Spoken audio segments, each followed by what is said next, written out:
Hivi ndivyo unaweza kupata TIN namba online kupitia mfumo wa TRA au IDRAS. Search IDRAS au TRA kwenye Chrome au Google, alafu utabonyeza linki ya kwanza kabisa. Utaingia kwenye mfumo wa IDRAS. Huu ni mfumo mpya tofauti na wa zamani wa TRA. Kisha utabonyeza TIN registration. Hapa ndipo utaanza kujisajili ukiwa una TIN. Kama una NIDA utachagua sehemu TIN application with national identification number. Kama una kwanza subscribe, like, comment. Sehemu hii ya TIN with NIN, yani TIN na namba ya NIDA. Kwa hapa chini utajaza namba yako ya NIDA pia na namba ya simu.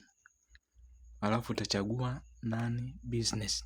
Sehemu kabisa ya chini kabisa huko mwisho kuna business alafu na nani business. Utajaza namba ya NIDA, utajaza namba ya simu, alafu utamalizia kwa kujaza nani business, alafu utaendelea. Baada ya kuendelea utasend OTP ambayo itatumwa kwenye namba ya simu uliyoiweka. Na hiyo OTP inakaa ndani ya dakika 4 tu ina expire. Kwa hiyo utaangalia message kupitia namba ya simu uliyoiweka. Alafu hiyo OTP utaijaza hiyo sehemu, alafu kisha itarudi afu itakwambia uverify namba ya NIDA ikiwa ni ya kwako. Utabonyeza neno confirm na moja kwa moja utaulizwa maswali yanayoendana na NIDA, yani taarifa zako za NIDA ikiwa ni majina ama namba yako ya simu, jina lako la shule, mwaka uliohitimu shule ya msingi, kata ambao unakaa, kijiji. Maswali machache kama hivyo utakuwa unayajibu kulingana na taarifa zako za NIDA. Almost wanauliza maswali 5, sometimes 6. Ikiwa ufahamu taarifa zako, watakuwa wanalegeza aina ya maswali. Baada ya kujibu maswali utafunguka mfumo moja kwa moja. Sehemu hii ni ngumu kidogo, kwa hiyo usikize kwa makini ili uweze kuelewa. Imefunga hii sehemu hii, ajua haituhusu, tunahusiana na hii ya chini. Fungua chini kabisa hapa, utachagua mobile, yani namba ya simu. Sehemu ya mwisho utajaza hiyo namba ya simu kwa usiandike 0. Anza na kama 07 anza na 7 afu utaendelea. Jaza namba yako ya simu ambayo unataka TIN itumie. Usiandike 0. Baada ya kujaza hapo utaweka tiki mwishoni, alafu utaenda sehemu ya add. Alafu chini hapo tunaisha namba. Na hapo utakuwa tayari umesave namba ya TIN. Utaendelea na hatua inayofuata ya individual. Hapo utajaza taarifa za makazi, yani anwani, sehemu ambapo unapatikana. Utajaza mkoa, wilaya, pia utachagua address ya karibu. Sehemu ya mwisho utachagua hivyo hivyo, alafu utachagua nani business.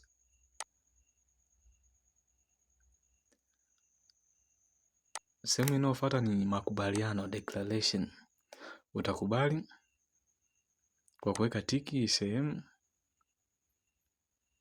alafu next utasubmit. Baada ya kusubmit, moja kwa moja utakubaliana kila kitu.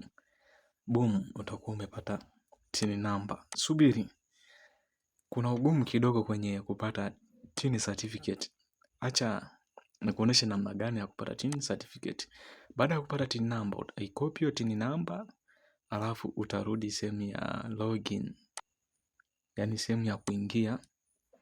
Utarudi sehemu ya login, utajaza hiyo TIN number, alafu moja kwa moja TRA watakutumia PIN, yani password ya simu ambayo utabidi uchange, utengeneze password ya kwako.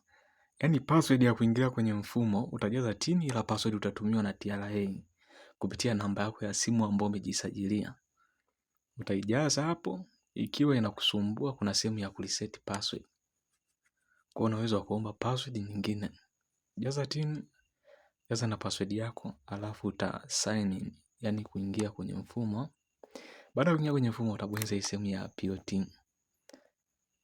Utabonyeza hapo, utashuka option ya pin RIG registration, alafu utabonyeza huku mwishoni. Baada ya kubonyeza hapo utascroll down chini. Baada ya kuscroll down ndipo utaweza kuona neno view TIN certificate. Ili neno uweze kuliona bila ya kufuata hizo hatua. Baada ya kubonyeza hapo, moja kwa moja utaona TIN number yako, certificate ya TIN number. Hivyo unaweza kuidownload na ukaiprint na kuitumia moja kwa moja. Kama umependa video kama hii, subscribe, like, share kwa watu wa karibu ambao wanahitaji